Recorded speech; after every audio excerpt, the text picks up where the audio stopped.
Hi hello எல்லாரும் எப்படி இருக்கிறீங்க? நல்லா இருக்கீங்கன்னு நினைக்கிறேன். நான் ரொம்ப நல்லா இருக்கிறேன். நான் தான் உங்கள் சிவா கன்னித்தாய். இப்போ வந்து நம்ம என்ன வீடியோ பார்க்க போகிறோன்னு பார்த்தீங்கன்னா, போன வீடியோவில் வந்துட்டு நம்ம கோழி தீவனம் அப்படின்னு சொல்லி ஒரு வீடியோ ஒன்று போட்டிருந்தோம். அதில் வந்து ஒரு பிரதர் கேட்டிருக்காங்கன்னு தான் நினைக்கிறேன். அக்கா சூப்பர், வீடியோ சூப்பர் சொல்லி பண்ணியிருக்காங்க, ரொம்ப நன்றி. ஆனால் தொழிலுன்னு வரும்போது நமக்கு லாபம் முக்கியம். இவ்வளவு தீவனம் கொடுத்தால் லாபம் இருக்குமா, அதை வந்து விரிவாக சொல்லுங்க அப்படின்ற மாதிரி போட்டிருந்தாங்க. கமெண்ட் பாக்ஸில் தெரிவிச்சிருந்தாங்க. கண்டிப்பாக சொல்கிறேன். வாங்க நம்ம வீடியோக்குள்ளே போகலாம். இதை பற்றி தான் தெளிவாக பார்க்க போகிறோம். ப்ளஸ் நம்ம பண்ணையில் நம்ம என்னென்ன பண்ணுறோம், என்னென்ன எடுக்கிறோம் அப்படின்றத பற்றி மட்டும் பார்க்க போகிறோம். சரிங்களா? வாங்க வீடியோக்குள்ளே போகலாம். ஃபஸ்ட்டு பார்த்துடலாம். நம்ம வந்து சேனல் புதுசாக பார்க்குறவங்க சேனலை ஒரு சப்ஸ்கிரைப் பண்ணிக்கோங்க, லைக் பண்ணுங்கள். என்ன டவுட்னாலும் கமெண்ட் பாக்ஸில் தெரிவிக்கலாம். ஹாய் ஃப்ரெண்ட்ஸ், இப்போ நம்ம வீடியோக்குள்ளே வந்துட்டோம். நம்ம பண்ண பார்த்திங்கன்னா நல்லா சுற்றி இயற்கையான வேப்ப மரங்களோட நிறைஞ்சது தான் வந்து நம்மளுடைய கோழி பண்ணையே. பக்கத்தில் தான் நான் சொல்லியிருக்கேன் ஆல்ரெடி. வீடு நெக்ஸ்ட்டு ஆப்போசிட்லேயே தான் நம்ம கோழி பண்ணை. சுற்றி வேப்ப மரங்கள் தான். அதனால் வந்து இந்த வெயில் காலத்தில் வந்து அம்மை நோய் அந்த மாதிரிலாம் எங்கள் பண்ணைக்கு இது வரைக்கும் வந்ததே கிடையாது. நல்லா கூலிங்காகவே இருக்கும். குளிர்ந்த காற்று, வேப்பங்காற்று பார்த்திங்களா, வேப்ப மரத்து காற்றுன்றப்போ நம்மளுக்கு வந்து நோய் பிரச்சனையிலேருந்து ரொம்பவே வந்து சேஃபாக நம்ம கோழியை கொண்டு போய்கிட்டு இருக்கோம். வாங்க நம்ம வந்து டாப்பிக்கை பற்றி பேசிடலாம்.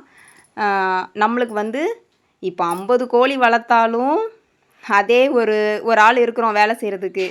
50 கோழி வளர்த்தாலும் அதே வேலை தான் செய்ய போகிறோம். 5000 கோழி 1000 கோழி 5000 கோழி வளர்த்தாலும் வந்துட்டு நம்மளுக்கு அதே வேலைகள். அதில் வந்து டைம் எடுத்து நம்ம பண்ண தான் போகிறோம். அப்படின்ற பட்சத்தில் நம்ம வந்து கொஞ்சமாக பண்ணாமல், கொஞ்சம் கோழிகள் 50 கோழிகள் அப்படின்னு பண்ணாமல் நீங்கள் 1000 கோழி 5000 கோழின்னு பண்ணுறப்போ வந்து பார்த்திங்கன்னா நம்மளுக்கு லாபங்கள் வந்து அதிகமாக இருக்கும். இப்போது நம்ம 50 கோழிக்கு ஏற்ற மாதிரியான லாபங்கள் நம்ம பண்ணையில் பார்த்திங்கன்னா 50 கோழி 60 கோழி தான் பெரிய கோழி, முட்டையிடுற கோழிங்கள், சேவல் அந்த மாதிரி பார்த்திங்கன்னா. அப்போ அதே வந்து 5000 கோழி 10000 கோழின்னு வளர்க்குற இடத்துல அதுக்கேற்ற வேலைகள் இருக்கும், அதுக்கேற்ற லாபங்களும் அதிகமாக இருக்கும். இப்போ நம்ம பண்ணையை பொறுத்தவரை கம்மினா அதிகமான கோழி வளர்க்குறதுல அதிகமாக இருக்கும். ஃபஸ்ட்டு அது பார்த்துக்கோங்க. லாபம் வந்து இருக்குதான்னு சொல்லி அந்த பிரதர் வந்து கேட்டிருந்தாங்க. தீவனத்தை பொறுத்தவரை கண்டிப்பாக இருக்குது.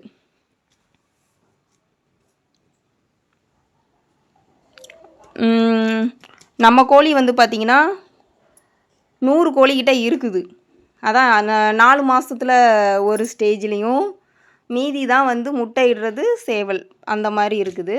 நம்ம வந்து கோழி தீவனத்துங்களில் எப்படிலாம் நம்ம வந்து வாங்கலாம், எப்படிலாம் அதோட செலவுங்களை கம்மி பண்ணலான்றதையும் பார்க்கலாம். வாங்க நம்ம பண்ணையில் என்ன நடக்குதுன்றதை வாங்க பார்க்கலாம்.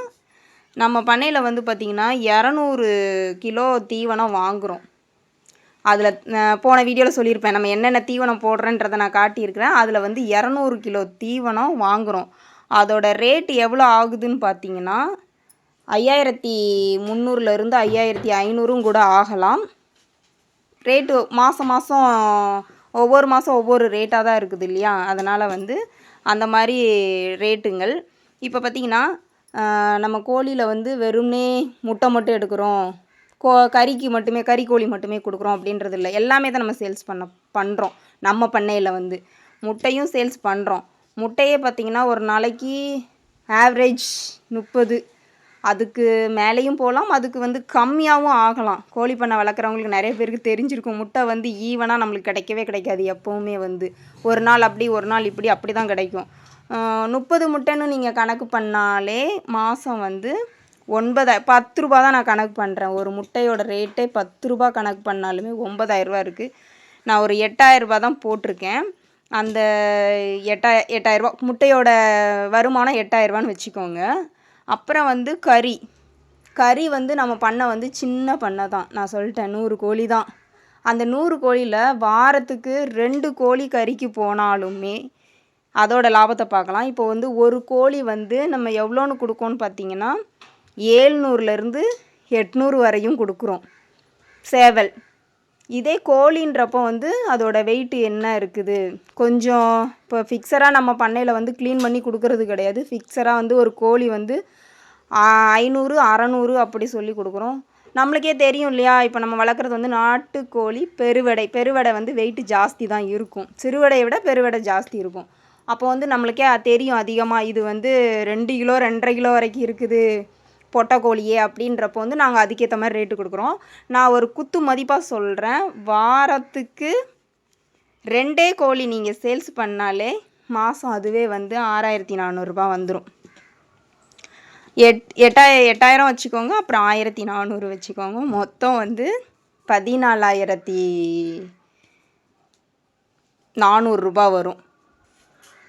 தீவன செலவு 5,300 சொல்லியிருக்கிறேன். இப்போ இதில் இருந்து பார்த்தீங்கன்னா ஒரு தீவன செலவும் இதில் வந்து மைனஸ் பண்ணணும். மைனஸ் பண்ணுறோன்னா மீதி இருக்கக்கூடியது வந்து 9,000 சில்லற அப்படி வந்துடும். 10,000 நெருங்கிரும்னு வைங்களேன். இதில் இருந்து கொஞ்சம் பார்த்திங்கன்னா மருந்து செலவுன்னு பார்த்திங்கன்னா நம்ம பண்ணையை பொறுத்தவரை எல்லாமே வந்து இயற்கை முறையிலே தான் நம்ம வந்து பண்ணிகிட்ருக்குறோம். எதுவுமே வந்து வெளியிலேருந்து அதிகமான மருந்துகள் வாங்கி நம்ம வந்து சேர்க்கலை. முக்கியமான வேக்சின் தடுப்பூசிகள் ஒன்று தான் போடுறேன், ஆர்டிவிக்கே. மற்றபடி தடுப்பு மருந்தாக கண்ணில் ட்ராப்ஸ் விட்றோம் பாருங்கள், அந்த சின்ன ஒரு நாள் குஞ்சில் இருந்து அது மட்டுமே தான். அதனால் வந்து எனக்கு மருந்து செலவுகள் எனக்கு அதிகம் கிடையாது. இதே நீங்கள் வந்து வெளி மேய்ச்சல்லாம் விட்டு வளர்த்திங்கன்னா உங்களுக்கு இன்னுமே அதிகமான லாபம் இருக்குது. நான் கூண்டு முறையில் வளர்க்குறேன், எனக்கே நான் சொல்கிறேன், இது உண்மையானது. இதுவரை யாரும் இவ்வளோ தெளிவாக சொல்லியிருப்பாங்களான்றது எனக்கு தெரியல. நான் நம்ம பண்ணையில் அப்படியே இது வந்து அந்த பிரதர் கேட்டதுக்காண்டி நான் ஒரு கணக்கு போட்டு எழுதி பார்த்து நான் சொல்கிறேன். உண்மையிலேயே இது வந்து இப்போ வந்து பார்த்திங்கன்னா ஒரு பார்ட் டைமாக தான் நான் பண்ணுற மாதிரி.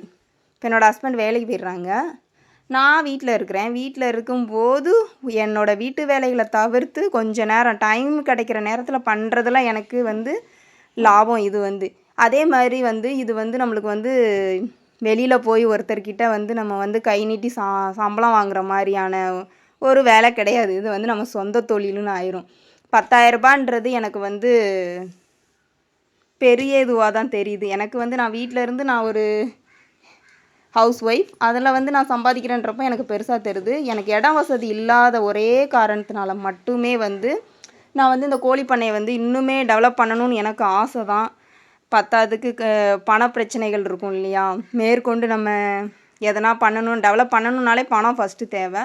அந்த ஒரு சில காரணங்களால் மட்டுமே நம்ம பண்ண வந்து இப்போதைக்கு இவ்வளோ தான். இடத்துக்கு ஏற்ற மாதிரி தான் நான் கோழி வளர்க்க முடியும். அதையும் தவிர்த்து நம்ம அதிகமான கோழிகள் வளர்த்தோம்னா நம்ம நோய் மேலாண்மை ரொம்ப போகும், நம்ம அதிகமான நோய் தாக்கங்கள் வரும். இவ்வளோ இடத்துக்கு இவ்வளோ தான் கோழின்ற மாதிரி தான் நான் வச்சுருக்கிறேன். அப்போ கூட இப்போ வந்து ஃப்ரூடிங்கில் ஒரு செட்டு இருக்குது, அது கம்மி தான். 30 கோழி குஞ்சு தான் வந்தது. 30 அதுக்கு வந்து இனிமேட்டு எஃபோன்லேருந்து அதை ஆரம்பிக்கணும், அவங்களையும் கவனமாக பார்க்கணும். இப்படி தான் நம்ம பண்ண போய்கிட்டு இருக்கு. இது வரைக்கும் சப்போர்ட் பண்ண எல்லாருக்குமே ரொம்ப ரொம்ப ரொம்ப ரொம்ப நன்றி. இந்த பிரதர் கேட்டிருக்காங்க, ஆனால் அவங்களும் வந்து கோழி பண்ணை வச்சுருக்காங்கன்றதை நான் வந்து கவனித்தேன். இருக்குது பிரதர், நீங்கள் வந்து இடம் இருக்குது, வெளியே விட்டும் நல்லா வளர்க்கலாம். ஆனால் வந்து நிறையா வந்து இந்த கீரி பிள்ளை, பாம்பு அந்த மாதிரி இதில் வந்து ரொம்ப கவனம் தேவை. நம்ம பண்ணை சுற்றி ஓடு அடைச்சிருக்கிறோம், அப்படி இருந்துமே உள்ளே வந்து எலி பள்ளம் எடுத்துக்கிட்டு அந்த சிமெண்ட் வச்சு பூசியிருக்கோம் பார்த்தீங்களா, அதுக்கு அடியிலோடி வந்து பள்ளம் எடுக்குது எலி. அது வழியாக பாம்பு பிரச்சனைகள் இருக்குது. ஆனாலும் நம்ம அதுலேருந்து வர்ற உயிரிழப்புங்களை நம்ம தான் கவனமாக பார்க்கணும். இப்போ வந்து பார்த்திங்கன்னா முட்டை இடுறதுக்குன்னு சொல்லி அது உங்களுக்கு வந்து தனியாக இடம் செட் பண்ணியிருந்தோம். அது வந்து நம்ம பண்ண ஆரம்பித்த புதுசில் வந்து ரெடி பண்ணுது. இப்போ இந்த மாதிரி ஆயிடுச்சு.